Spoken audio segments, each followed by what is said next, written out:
IBM TV9 news और national media news में मैं आपका स्वागत करता हूं। इस वक्त मैं जो लोक नेता है मुन्ना यादव जी, उनके निवास स्थान पे हूं और आज उनका जन्मदिन है। सर, आपको जन्मदिन की बहुत बहुत बधाई। थैंक यू, खूब खूब धन्यवाद। क्या संकल्प किया है आज जन्मदिन के दिन आपने? देखो, जन्मदिन के दिन संकल्प ये लिया है कि जिस प्रकार आज तक मेरे हाथों से जो जनता के काम हुए, उसी प्रकार आगे भी शोषित पीड़ित गरीब लोगों के काम मैं करूं।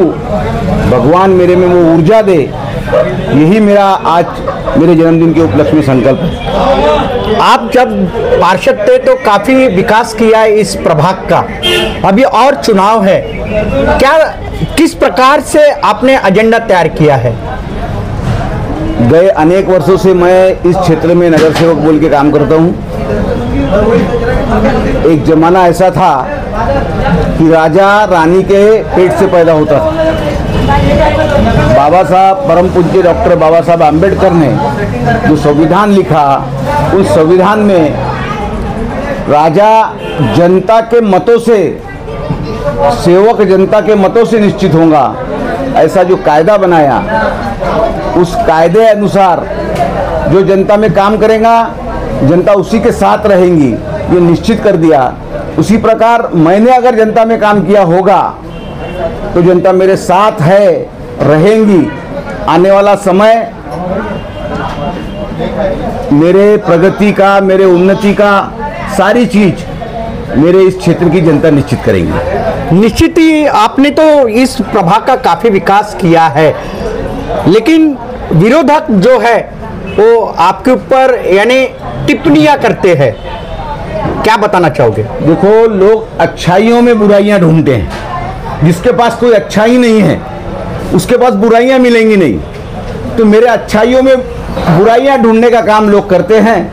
मैं उन जो बुराइयां ढूंढते हैं उनको भी शुभेच्छा देता हूं। जो मेरे लोग हैं, मेरे समर्थक हैं, मेरे जो लोग हैं, उनको भी मैं शुभेच्छा देता हूं। आप सत्ता में रहने के बावजूद भी आप कामगारों के नेता होने के कारण कामगारों के हित के लिए आप लड़ते हो।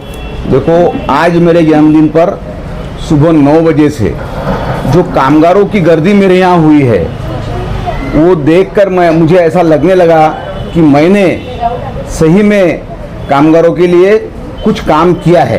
नहीं तो मुझे ऐसा लगता नहीं था कि मैंने किसी के लिए कुछ किया। लेकिन आज मेरे जन्मदिन पर जो गर्दी मेरे लिए यहाँ उमड़ी थी, जो लोगों का उत्साह मेरे लिए मेरे जन्मदिन पे आने का था, तो उस कारण मुझे ऐसा लगा कि मैंने सही में कुछ तो भी गरीब कामगारों को न्याय दिलाने का काम किया है। जो प्राइवेटाइजेशन हो गया, कामगारों का जो शोषण हो रहा है प्राइवेटाइजेशन के कारण, उसके लिए क्या करोगे आप? देखो, ये सत्य है कि जब से प्राइवेट ठेके में कामगारों को काम में लगाया जा रहा है, तब से उनका शोषण 100% हो रहा है।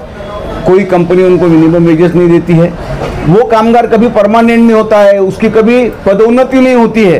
कामगार बहुत परेशान हैं। मेरी केंद्र सरकार हो, राज्य सरकार हो या स्थानिक स्वराज्य संस्था हो, सभी से मेरी विनती है कि जो प्राइवेट कंपनी को काम देकर अगर तुमने निश्चित किया है काम देना, तो उनकी पदोन्नति और उनका पगार उसी प्रकार बढ़ाने का काम भी सरकार के माध्यम से होना चाहिए। ये मेरी मांग सरकार से रहेंगी। और जहां तक इस पर महाराष्ट्र के मुख्यमंत्री जरूर ध्यान देंगे, देश के पंतप्रधान इस बात पर जरूर ध्यान देंगे, क्योंकि ये देश को घड़ाने में सबसे बड़ा योगदान कामगारों का है। अगर वो नहीं है तो कहीं कुछ नहीं होगा। इसीलिए उन लोगों की पदोन्नति होनी चाहिए। उन लोगों को जो एक ही पेमेंट में उनकी जिंदगी कटा दी जाती है, वो उनके साथ अन्याय है, वो अन्याय तुरंत बंद होना चाहिए। ये सरकार से मेरी मांग नहीं रही। कामगार को मिनिमम वेजेस कितना वेतन मिलना चाहिए मंथली? देखो, कामगारों में प्रकार है। जैसा दुकान और स्थापना में जो काम करता है, उन कामगारों का मिनिमम वेजेस अलग है। जो कामगार किसी मेडिकल कॉलेज में काम करता है, उसका मिनिमम वेजेस अलग है। जो कामगार इंजीनियरिंग कंपनी में काम करता है, उसका मिनिमम वेजेस अलग है। जो कामगार स्थानिक स्वराज संस्था में काम करता है उसका मिनिमम वेजेस अलग है। उसी प्रकार जो सरकार ने मिनिमम वेजेस तय किए हैं वो मेरे ख्याल से अगर नियम से ठेकेदार ने दिया तो कामगारों के लिए सफिशिएंट है। उसमें एक गलती ये है कि उनकी पदोन्नति नहीं होती और उनका पेमेंट नहीं बढ़ता। कई साल काम करने के बाद वो उतने ही रुपए में काम करते रहते, कोर्ट में जाने के बाद उनकी जिंदगी कट जाती, कोर्ट से उनको न्याय नहीं मिलता। तो इसीलिए मेरी सरकार से ये विनंती है कि उनकी भी पदोन्नति हो और दिनों दिन वेतन में बढ़त हो, वेतन में उनके प्रमोशन के अनुसार उसमें बाढ़ हो, ये मेरी सरकार से लेकिन मिनिमम अभी महंगाई के कार्यकाल में कामगार को कितना वेतन कंपनी ने देना चाहिए? देखो, कम से कम 20,000 के ऊपर कामगारों को मिनिमम वेजेस रहना चाहिए। जो इंजीनियर कंपनी में काम करता है उस कामगार को 20,000 रुपये मिनिमम वेजेस है। लेकिन ठेकेदारों की बदमाशी ये है कि उन्होंने इंजीनियरिंग कंपनी में काम करने वाला, स्थानिक स्वराज संस्था में काम करने वाला, बड़ी बड़ी महाराष्ट्र शासन के बड़े बड़े अनुष्ठान में काम करने वाला जो भी व्यक्ति है उन लोगों को दुकान स्थापना का पेमेंट दिया जा रहा है। ये 100% उनके ऊपर अन्याय है और उन लोगों के साथ अन्याय न हो इसकी लड़ाई मेरी चालू है, चालू रहेंगी और उनको मैं न्याय मिला के रहूंगा, यही मेरा कहना है। केंद्र सरकार और महाराष्ट्र सरकार से क्या मांग करोगे कामगारों को मंथली 20,000 रुपये वेतन मिले? इसलिए देखो, कामगारों को आज महंगाई का जमाना है और सरकार ने देश में जो विकास किया है 10 सालों 11 सालों में, वो हिसाब से हमारे कामगारों का विकास नहीं हुआ है। तो मेरी सरकार से ये हमेशा विनंती रहेगी कि उनका जो वेजेस है उसको बढ़ा कर दे, क्योंकि एक कामगार का बेटा भी स्कूल पढ़ता है और वो उसका बेटा भी तरक्की करता है, उसकी भी तरक्की होनी चाहिए और उससे उसके घर का खर्चा पूरा होना चाहिए। वो हिसाब से सरकार ने उन लोगों को पेमेंट देना चाहिए, यही मेरी सरकार से विनंती रहेगी।